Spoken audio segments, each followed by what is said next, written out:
boa noite. No ar mais um programa Arcanos Celestes, uma série inédita na televisão brasileira que visa divulgar a obra do cientista, filósofo e teólogo Emanuel Swedenborg. Esse programa vai ao ar todas as terças-feiras, às 19 horas, pelo canal 5 da NET e 72 da TVA, e pode ser acessado também pelo cwbtv.net e pelo arcanocelestes.com. As perguntas podem ser direcionadas para o nosso e-mail de contato, que é o arcanocelestes@gmail.com, e os livros podem ser solicitados pelo telefone 3027-4741. No programa de hoje nós vamos falar sobre os 10 mandamentos e no programa anterior nós falamos sobre o tabernáculo. Então, em complementação ao programa anterior, nós vamos falar justamente na parte mais sagrada, mais santa, porque os 10 mandamentos que foram dados pelo Senhor no Monte Sinai a Moisés, eles constituíam a essência, o âmago, o íntimo da arca que estava no tabernáculo e do qual emanava toda a esfera de santidade para o povo de Israel. E conosco para nos ajudar a explicar estas coisas está mais uma vez o ministro Vicente Nobre, vindo de Jundiaí, São Paulo. Boa noite, ministro. Boa noite, Eduardo. Boa noite, nossos amigos de casa.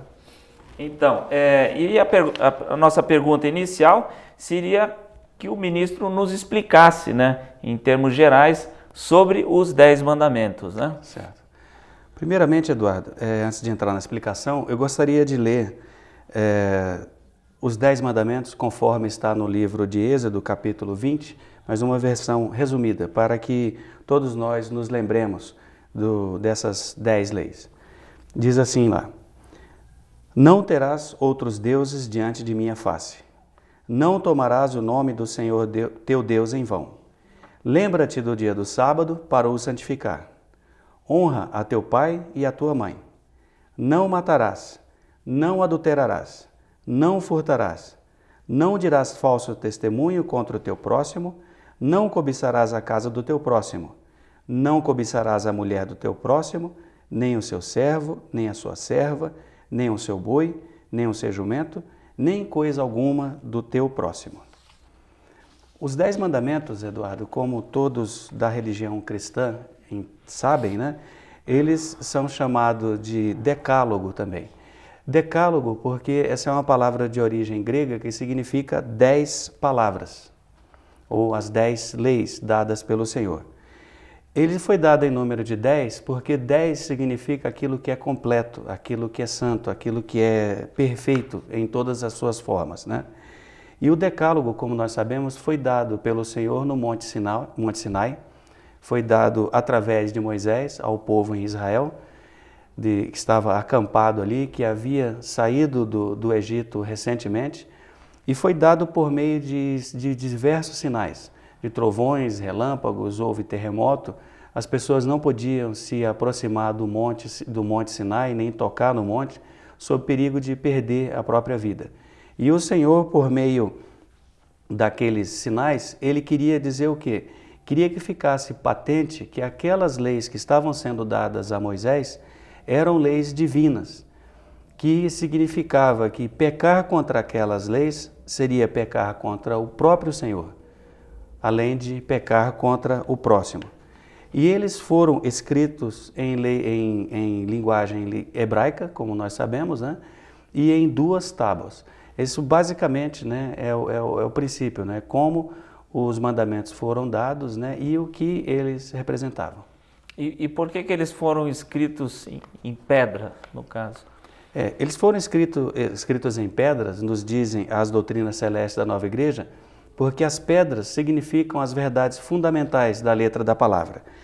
Porque escrever na pedra significa também que essas verdades devem ser escritas na nossa mente ou no nosso coração. Por isso que é importante, na Nova Igreja, nós sempre lemos, né, não todos os cultos, mas vez ou outra nós recitamos os 10 mandamentos, para que pouco a pouco aquilo fique gravado na nossa mente. E também no momento do batismo das crianças na Nova Igreja, os pais assumem ali diante do Senhor o compromisso de ensinarem não somente a oração dominical aos seus filhos, mas também os 10 mandamentos. Não quer dizer que nós temos isso de memória, todos da nova igreja, né, os 10 mandamentos. Mas é muito importante a gente ter a noção da santidade e do valor dos 10 mandamentos. E foram dados em 2 tábuas. Por que não somente numa tábua escrito? Foram dados em 2 tábuas porque essas 2 tábuas representam a conjunção do homem com o Senhor. E é a conjunção essa que acontece, ocorre ou que se dá quando o homem cumpre as leis que o Senhor deu ali nos 10 mandamentos. Ou quando o homem deixa de fazer as coisas que são proibidas nos 10 mandamentos. Ou seja, quando o homem faz a sua parte, então Deus pode entrar com o bem nele mesmo, né? Porque Exato. Enquanto o homem está no mal, o bem não pode entrar, né? Exato. No Exatamente. caso, né? E sobre o que falava especificamente cada uma das tábuas? Cada uma das tábuas tratava de um assunto. A primeira tábua tinha as leis que diziam respeito ao relacionamento do homem com o Senhor, porque são deveres do homem para com o Senhor reconhecê-lo, né, como o único Deus, crer na sua palavra e viver de acordo com a palavra. São os deveres do homem para com o Senhor. E também a segunda lei, a segunda tábua, onde tem todas aquelas proibições que nós acabamos de ler, de não, fala dos deveres do homem para com o seu próximo. Porque praticar as coisas que são proibidas ali é pecar contra o próximo. E pecar contra o próximo é pecar contra o Senhor, que é o nosso próximo no sentido mais amplo. Porque os escritos falam, as doutrinas da nova igreja, elas explicam, né, a definição de próximo. Nós temos o próximo, mais próximo, que seria aquele nosso irmão, ou, no caso a esposa ou os filhos. Temos o próximo num sentido um pouco mais ampliado, que são aqueles do seu convívio. Também temos o nosso próximo no sentido ainda mais amplo, que é a pátria, que a gente tem que considerar como nosso próximo, cumprindo os nossos deveres físicos, as leis e contribuindo para com o bem-estar da pátria. E o Senhor, que é o nosso próximo no sentido mais amplo, no sentido mais elevado. Então, essas são as 2 tábuas, ditam ao homem os deveres do homem para com o Senhor e para com o próximo.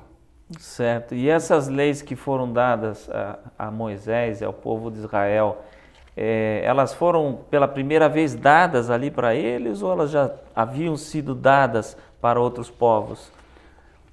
Na nova igreja, né, nós cremos que que necessariamente tem que haver uma interação entre ciência e religião. O Senhor deu a ciência, o Senhor deu o conhecimento ao homem e o Senhor também deu a religião. A religião não pode negar a ciência e a ciência não pode negar a religião, porque todas as coisas boas vêm do Senhor. E a ciência, o conhecimento da história da humanidade, por exemplo, veio do Senhor. E o Senhor nos propicia hoje mecanismos de nós vermos, né, estudarmos a história da humanidade. E é patente, é claro, que mesmo antes de o Senhor ter dado essas leis a Moisés no deserto, o povo no Egito tinha várias leis. Né? A sociedade ali, aquele povo, vamos dizer assim, aquela civilização que vivia no Egito, era uma civilização avançadíssima. Mesmo na Mesopotâmia, né, com Exato. o Código de Hammurabi, né, Exato. Já tinha todo um princípio de legislação, no caso, né? Como a Índia, que já existia, a China, que já existia, com a sociedade montada, não eram bárbaros, né, que não tinham lei alguma, como infelizmente algumas pessoas, mesmo de dentro da igreja hoje, né, acreditam que a história da humanidade começa ali com Adão, né, que a gente sabe que representa uma igreja que existiu sobre a Terra, né? Que antes não existia nada. Consideram que a humanidade tem alguns poucos milhares de anos, né? Que Moisés foi a primeira lei que foi dada ao povo, esquecendo que a própria história indica que essas leis já existiam. Como eu dizia, aquela civilização egípcia é uma civilização avançada que tinha conhecimentos avançados de arquitetura, de medicina e tudo mais, e tinham leis que regiam aquela sociedade. E as ciências das correspondências também, né? Exato, exato. Mas acontece o seguinte, que depois de certo tempo, né, quando o homem abusou dessa ciência que foi dada, desse conhecimento e dessa ordem que foi estabelecida pelo Senhor, aquelas 3 primeiras leis, que estão lá do reconhecimento dadas, de Deus. Exato, o reconhecimento do Senhor, de um homem separar um tempo para o Senhor e um homem honrar o Senhor, não usando o seu nome em vão, as civilizações, de um modo geral, elas deixaram isso de lado. Né, e as sociedades então foram estabelecidas em cima das leis que dizem respeito ao relacionamento de homem para homem. Né, leis civis, na leis verdade. Leis civis, né, ou leis morais. As leis espirituais, elas foram sendo perdidas com o passar do tempo. Então, essas leis dadas nos 10 mandamentos já existiam anteriormente. O Senhor deu as leis, ou ditou novamente ali para Moisés as leis, escreveu ali com seu próprio dedo novamente, para que então as leis que eram leis apenas civis e morais fossem tidas como leis que seriam capazes de elevar o homem ao céu. Ou seja, leis de religião mesmo. Leis de religião, leis divinas. O Senhor então renovou, fez ali, eu diria que uma nova aliança com o homem ali, nos 10 mandamentos. A religião significa religare, né? Religare do latim, quer dizer religar o homem que se separou de Deus, né? Exato. Justamente pelo que a gente conhece lá do capítulo 3 do Gênesis, né? Quando o homem então perdeu essa possibilidade, esse contato com o divino, né? E que foi se tornando cada vez mais distante, né? Tanto é que ele depois chega a um ponto que o próprio divino tem que vir até o homem para restabelecer todas as coisas. Caso contrário, o homem se perderia completamente. Exato, né? Exato. Se a gente pensar então, lembrando dessas civilizações que existiam, das cidades e daquele povo extremamente organizado, eram pessoas que viviam bem, né, o bem moral, o bem civil, mas que a religião naquelas pessoas havia se perdido ou estava completamente deturpada. Né? Deturpada de que forma? Principalmente com a idolatria. Lembrando do Egito mesmo, né? De onde o povo havia acabado de sair, tinha caminhado, se não me engano, 2 ou 3 meses e recebido as leis ali dos 10 mandamentos. No Egito, naquela época, a idolatria era muito grande. O próprio faraó era adorado como um deus, era tido como um deus. Era uma sociedade ordeira, né? Tinha as leis morais e civis e cumpriam aquelas leis morais e civis. Tanto sim que dentro da palavra tem um outro exemplo. Quando Moisés ele vê um do seu povo, que Moisés, a origem dele, nós sabemos, ele era hebreu. Israelita, ele era hebreu. Né? Quando ele vê um do seu povo sendo maltratado por um feitor egípcio, ele mata o feitor e, com medo de ser preso, ele foge. Então, isso prova que existiam leis.